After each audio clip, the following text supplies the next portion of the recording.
இந்த எழிலார்ந்த மணவிழா பந்தலில் மிக விமரிசையாக நடைபெற்ற கவிஞர் எழிலரசன் ஜெயலட்சுமி திருமண விழாவுக்கு முன்னிலை ஏற்று பெருமைப்படுத்தி இருக்கின்ற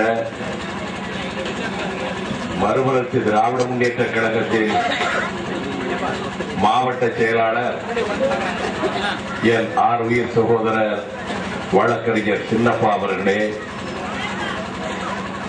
வரவேற்புரையாற்றிய மாவட்ட துணை செயலாளர் எனது ஆர்வீர் தம்பி வழக்கறிஞர் திருமாவளவன் அவர்களே,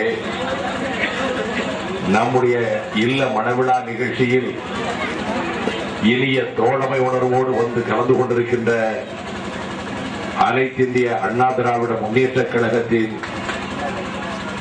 ஒன்றிய கவுன்சிலர் அன்புக்குரிய அன்பழகன் அவர்களே, முன்னாள் பெருந்தலைவர் ஒன்றிய பெருந்தலைவர் அன்புமிக்க பாலசுப்ரமணியன் அவர்களே, இந்த மணவிழா நிகழ்ச்சிக்கு முன்னிலையேற்று வருகிற வழியெல்லாம் வண்ண கொடிகளின் கோல காட்சியை உருவாக்கி தந்திருக்கின்ற ஆர்வீர் கழக கண்மணிகளான தாப்பலூர் தெற்கு ஒன்றிய செயலாளர் பொறியாளர் தங்கசேகர், தாப்பலூர் வடக்கு ஒன்றிய செயலாளர் மகேந்திரன், பொதுக்குழு உறுப்பினர் கலியபெருமாள், மாவட்ட பொருளாளர் புகழேந்தி, மாவட்ட இளைஞரணி துணை அமைப்பாளர் கதிரேசன், தலைமை செயற்குழு உறுப்பினர் அரியலூர் செல்லப்பா, மாவட்ட பொறியாளர் அணியைச் சேர்ந்த புகழேந்தி, மாவட்ட துணை செயலாளர் துரைராஜ், இளைஞரணி அமைப்பாளர் ராம மனோகரன்,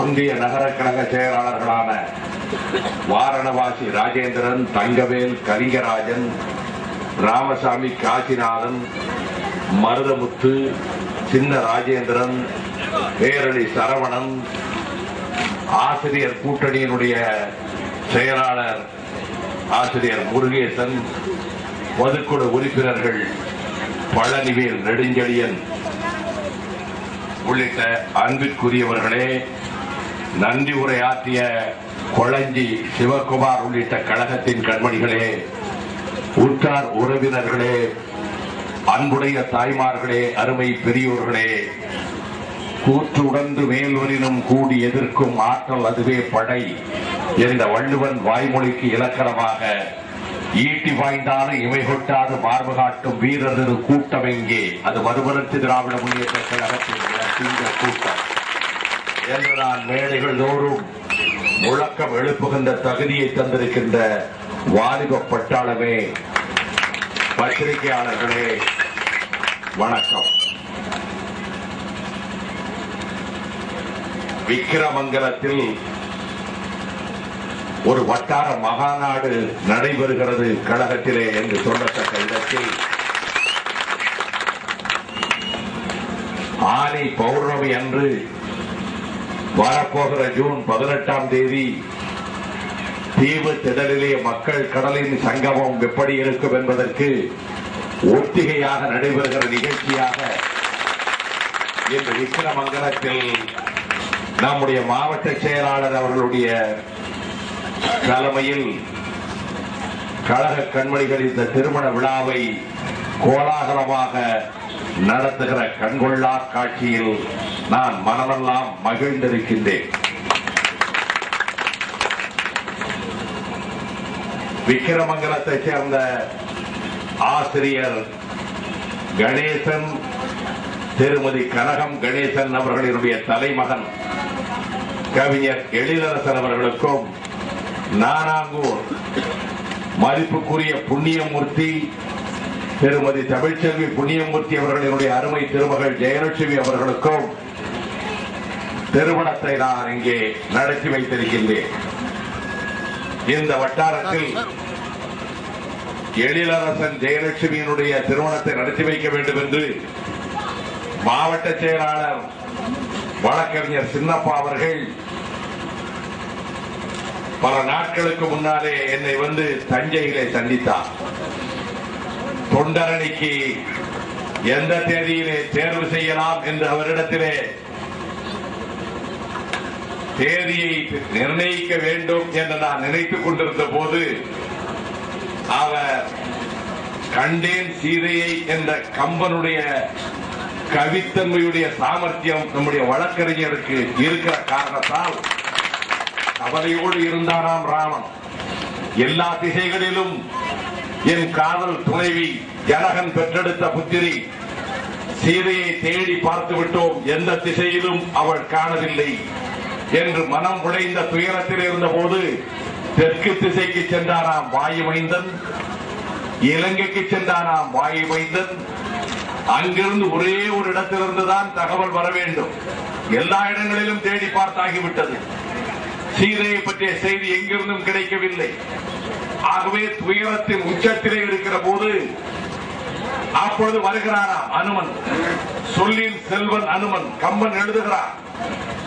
அவன் வருகிற போது அவன் பார்த்த மாத்திரத்தில் என்ன செய்தியை கொண்டு வர போகிறானோ, சீதையை கண்டேன் என்று சொல்லுவானா அல்லது சீதையை தேடினேன் அங்கும் இல்லை என்று சொல்லிவிடுவானோ என்று கவலையோடு இருக்கின்றான் ராமன். சில நேரங்களில் நம்முடைய சகோதரர்களிடத்தில் செய்திகளை கேட்பதற்காக நான் காத்துக் கொண்டிருப்பேன். இதில் இரண்டு வகையாக செய்திகளை சொல்லுகிறவர்கள் இருக்கிறார்கள். யாருக்காவது சற்று உடல்நலம் இல்லை, அவருக்கு இருதய நோய் இருக்கிறது என்று நான் டாக்டரிடத்திலே அனுப்பி வைத்திருப்பேன். டாக்டரிடத்திலே அழைத்துக் கொண்டு போய் பார்த்துவிட்டு அவர் வந்து தகவல் சொல்லுகிற போது முகத்தை பார்ப்பேன். முகத்தில் கவலை இருக்கிறதா அல்லது முகத்திலே ஏதாவது மகிழ்ச்சி இருக்கிறதா என்று பார்க்கிற போது மனதிலே இருக்கக்கூடிய எண்ணத்தை முகத்தை பார்த்து தெரிந்து கொள்ளலாம். ஆனால் வருகிறவர் உடனே அந்த செய்தியை சொல்லாமல் நான் டாக்டரிடம் அழைத்துக் கொண்டு போனேன், அவர் இசிஜி எடுக்க சொன்னார், எக்கோ எடுக்க சொன்னார், ட்ரெட்மில் எடுக்க சொன்னார், அதற்கு பிறகு அவரை மறுநாள் வர சொன்னார். இது சொல்ல சொல்ல மனது திக் திக் என்று படக் படக்கென்று அடித்துக் கொண்டே இருக்கும். என்ன செய்தியை சொல்ல போகிறார் ஒரு 10 நிமிடம் விவரித்து விட்டு இப்ப ஒன்று இல்ல சுகமா இருக்கிறார், எதை பற்றி கவலைப்பட வேண்டாம் என்று சொல்லுவது ஒரு வழக்கம். இதைவிட திறமையாக கம்பன் சொல்லுகின்ற அனுமனை போல தகவல் சொல்வதென்றால் கவலையோடு இருப்பாரே வைகோ என்று நினைத்த மாத்திரத்தில் அண்ணன் ஒன்னும் கவலைப்பட வேண்டாம், நல்ல சுகமா இருக்கார் என்று சொல்லிவிட்டு பிறகு செய்தியை சொல்வது ஒரு வழக்கம். இந்த ரெண்டு விதமாக செய்தி சொல்லுகிற வழக்கம் இருக்கிறது. ராமனிடத்தில் அனுமன் எப்படி செய்தி சொல்கிறார் என்று கம்பன் வர்ணிக்கிறார் என்றால், கவலையோடு இருக்கிற ராமனிடத்தில் சீதை என்று சொல்லிவிட்டு அவள் சுகமாக இருக்கிறாள் பார்த்தேன் என்று சொல்லவில்லை. சீதை என்று சொன்னதற்கு பிறகு என்ன செய்தி வருமோ என்று அவன் மனம் உடைந்து விடக் கூடாது என்று கண்டேன் என்று சொல்லிவிட்டு சீதை என்று அடுத்த சொல்லை இவன் கம்பனுடைய வாக்கு சாதனையம். கவிஞன் அல்லவா, இங்க ஒரு கவிஞனுக்கு அல்லவா நான் கல்யாணத்தை நடத்தி வைத்திருக்கின்றேன். வருங்காலத்திலே ஒரு உன்னதமான நிலைக்கு வரப்போகின்ற ஒரு இளம் உயிர் துடிப்புள்ள கவிஞனுக்கு உயிராயுதம் என்கின்ற கவிதை பூஞ்சோலையை தந்திருக்கின்ற கவிஞனுக்கு அல்லவா நான் கல்யாணத்தை நடத்தி வைத்திருக்கின்றேன். ஆக அந்த வகையை சேர்ந்தவர் மாவட்ட செயலாளர். அவர் ரொம்ப சாதுரியமாக தொண்டரணி தேர்வை சிறப்பாக நடத்திவிடலாம், அரியலூர்லேயே நடத்திவிடலாம் என்று சொன்னவுடன் சரி ரொம்ப மகிழ்ச்சி, என்ன தேதியில் நடத்தலாம் என்று சொன்னேன். அதன் பிறகுதான் நான் ஏற்கனவே 10 நாட்களுக்கு முன் நடத்த திட்டமிட்டு இருந்தேன்.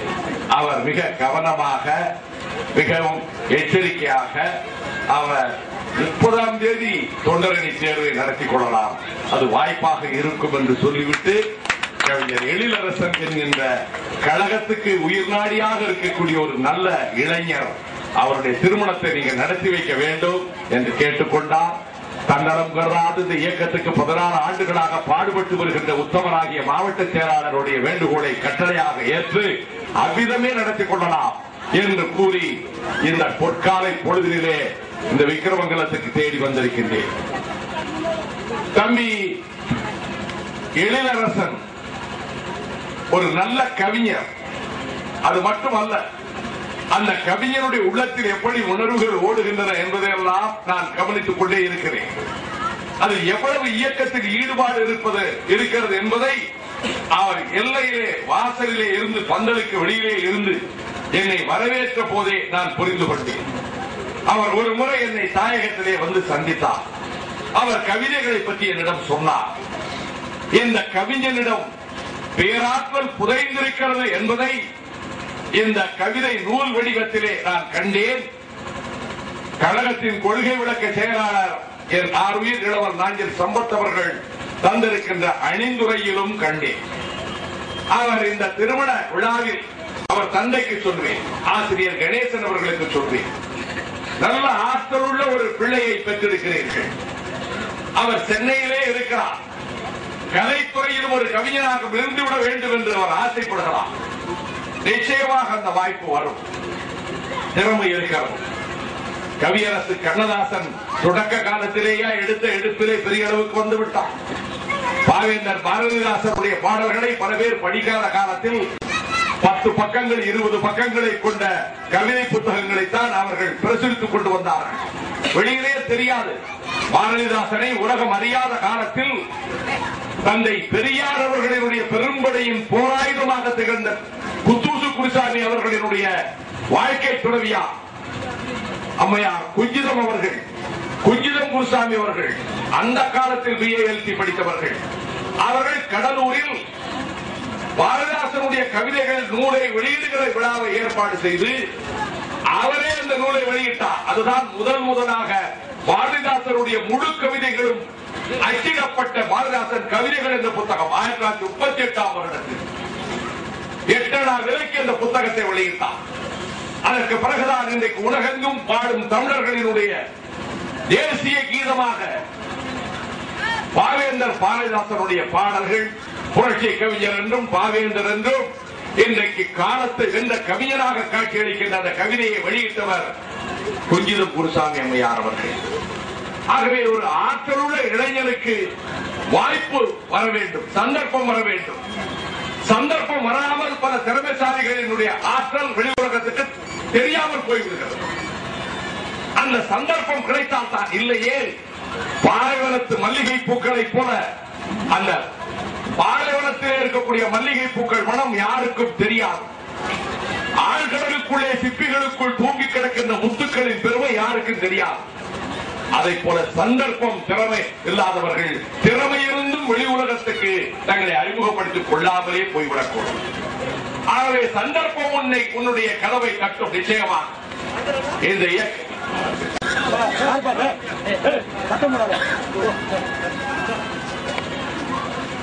ஒண்ணு இல்ல, அதாவது நல்ல குழந்தைக்கு அந்த குழந்தையினுடைய அழகு தெரியும். நம்ம தாய்மார்கள் குழந்தைக்கு இந்த பொட்டு வைக்கிறது எதுக்குன்னா, ஆஹா திருஷ்டி விழுந்துடக்கூடாது, என் கண்ணே பற்றும் போல் இருக்கு, இவ்வளவு அழகா இருக்க மகாநாடு மாதிரி இருக்கு இந்த கல்யாண வீடு. இப்படி இந்த வெயில்ல இவ்வளவு மக்கள் பந்தலே போட்டிருந்தாலும் வெயிலே நிக்கிறாங்க. இப்படி ஒரு திருமணமா, இவ்வளவு மக்களின் அன்பை நீ பெற்றிருக்கிறாயா? அதை பார்க்கிற போது எனக்கு எவ்வளவு மகிழ்ச்சியாக இருக்கின்றது. அப்படிப்பட்ட ஒரு திருமண விழாவில் இந்த மணமக்களை அமர வைத்துக் கொண்டு நான் வாழ்த்துகிற நேரத்தில் மணமகனுக்கு சொல்வேன், நிச்சயமாக உன்னுடைய ஆற்றல் அங்கீகரிக்கப்படுகிற காலம் வெகு விரைவிலே வரும். இந்த கவிதைகளிலே அருமையான கவிதை வரிகள் இருக்கின்றன. இவருடைய சிந்தனை அற்புதமானது. இந்த நாட்டிலே, இந்த சமுதாயத்தில், தமிழ் சமுதாயத்தில் துன்பப்படுகிறவர்களுடைய கண்ணீரை துடைக்கின்ற உணர்வு மன்னர்கள் காலத்திலே இருந்தது, மணிமுடி தரித்த வேந்தர்கள் காலத்திலே இருந்தது. அந்த காரணத்தினால் தான் வாடிக்கொண்டிருக்கக்கூடிய முல்லை கொடிக்கு மணித்தேரை தந்துவிட்டு போனார் பாரிவேந்தன். தன் தேரை தந்துவிட்டு நடந்து போனார். முல்லை கொடி பற்றி படர்வதற்கு கொழுகொம்பி இல்லை என்று தவிக்கிறது என்று தேரை தந்துவிட்டு போனார் மன்னன். இன்னொரு மன்னன் குழுவில் நடுங்கிக் கொண்டிருக்கின்ற மயிலுக்கு போர்வை இருந்து போனார். இது தமிழர் வரலாற்று செய்திகள். இங்கே என்னுடைய அருமை தம்பி கவிஞர் அருமையாக சொல்லுகிறார். அவர் இளவரசனுடைய கவிதை வரிகளிலே அவர் சொல்லுகின்ற கவிதை மிக அருமையான கவிதை. முல்லைக்கு தேறிந்தான் பாரி, மயிலுக்கு போர்வை பேகன் அவர்களை விஞ்சிவிட்டார். என்ன யாரு திலீபரை பற்றி சொல்லுகிறார், ஈழத்து திலீபரை பற்றி. அவர்களையும் விஞ்சிவிட்டாய் திலீபா, மண்ணுக்கு உயிரளித்து. இப்படி ஒரு சிந்தனை ஒரு கவிஞனுக்கு இருக்கிறவர்தான் அவரிடத்தில் எவ்வளவு பெரிய ஆற்றல் பொதிந்திருக்கிறது.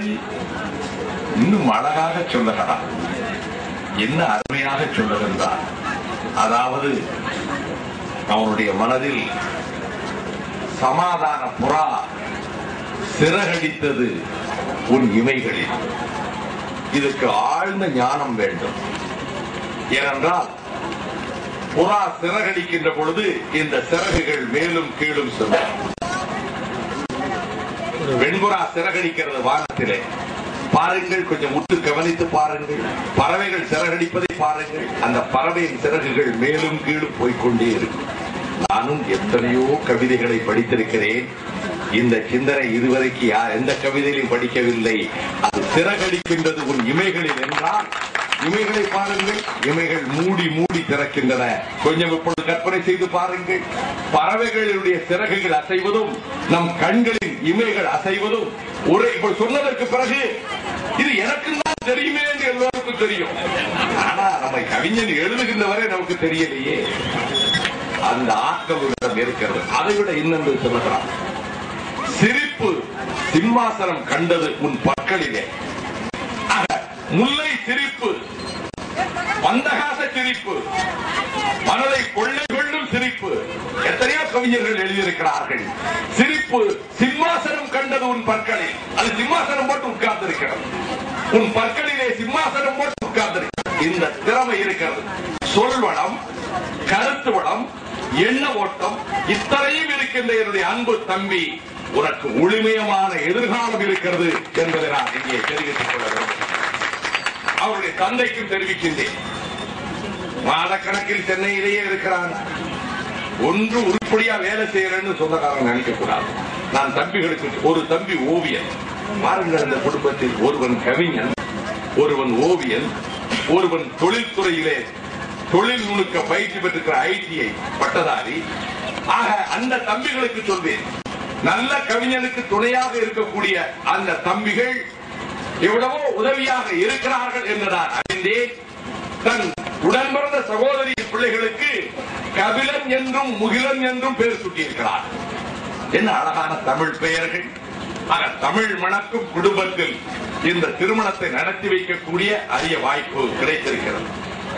நான் மணமக்களிடத்திலே வாழ்த்து சொல்வதற்கு முன்பு, எந்த திருமணத்துக்கு சென்றாலும் நம் வீட்டு திருமணம் அல்லவா இது, என் குடும்பத்தின் திருமணம் அல்லவா, கழக குடும்பம் தான் என் குடும்பம். ஜாதி மதம் எல்லாம் எனக்கு கிடையாது. ஆக என்னுடைய அருமை தம்பியினுடைய திருமணம் அல்லவா. ஆகவே திருமண மேடைகளுக்கு சென்றால் நான் அந்த மணமகனிடம் பேச்சு கொடுத்து, என்ன தொழில் செய்கிறார், என்ன வருமானம், என்ன திட்டமிட்டிருக்கிறார், குடும்ப சூழல் என்ன, உடன் பிறந்தவர்கள் எப்படி, இதெல்லாம் கேட்டு தெரிந்து கொண்டு யோசனை சொல்வேன். அவர்கள் எப்படி வாழ வேண்டும் என்பதற்கு சில யோசனைகளை சொல்வேன். பக்கத்தில் இருந்து பேசிக்கொண்டே இருப்பேன். நான் இங்கே கவனித்தேன், நம்முடைய மணமகன் கவிஞன் இருக்கிறாரே, மகா கெட்டிக்கா. திடீரென்று ஒரு சத்தம் கேட்டது. மணமகளை பார்த்து, நல்லா நிமிர்ந்து உட்காரு, போட்டோ எனக்கு கொஞ்சம் திகைப்பா இருந்தது. மணமகள் மட்டும் கூச்ச சுபாவம் உள்ளத்தோடு இருக்கிறது இல்ல. எத்தனையோ திருமணங்கள் பார்க்கிறோம். நாங்க திருமண வாழ்க்கையை பற்றி நாங்கள் அறிந்திருக்கிறோம். திருமணத்தை கடந்துதானே நாங்கள் வந்திருக்கிறோம். மணமகள் மட்டும் கூச்சத்தோடு இருக்க மாட்டாங்க, மணமகனும் கூச்சத்தோடு தான் இருப்பாங்க பெரும்பாலும். ஒரு 10 ஆண்டுகளுக்கு முன்பு, 20 ஆண்டுகளுக்கு முன்பு 2 பேருமே கொஞ்சம் கூச்ச உணர்ச்சியோடு, நாண உணர்ச்சியோடு தான் உட்கார்ந்து இருப்பாங்க. ஒரு பரபரப்பு, மனசுல ஒரு படபடப்பு, ஒரு புதிய உலகத்தை காணப்போகிறார்கள், ஒரு இன்ப உலகத்தை பார்க்க போகிறார்கள், ஒரு வசந்த கால வாழ்வை தொடங்க போகிறார்கள். தன்னை எரியாத ஒரு நாணம், கூச்சம், ஒரு எதிர்பார்ப்பு, படபடப்பு, பரபரப்பு, இதெல்லாம் மனசுல இருக்கும். பேச்சு வராது. யாரும் பணமேடையில் இருக்கக்கூடிய மணமகளிடத்திலே பேச மாட்டார்கள். பணமகன் இதெல்லாம் ஒரு 20 வருஷத்துக்கு முன்னால, 25 வருஷத்துக்கு முன்னால. இப்பொழுதெல்லாம் நாம பேசுறோமோ இல்லையோ, மணமக்கள் பேசிக்கொண்டே இருக்கிறார்கள். முன்னேறி விட்டது உலகம். நல்லதுதான். அதான் கேட்கிறேன், என்ன திருமணம் என்ன, ஏதாவது காதல் திருமணமான்னு கேட்டேன். அதெல்லாம் ஒண்ணு இப்பதான் பேசுறியா, அதுக்கு முன்னாடி நீ பேசுறியா? அது தினம் செல்போன்ல பேசிட்டு தான்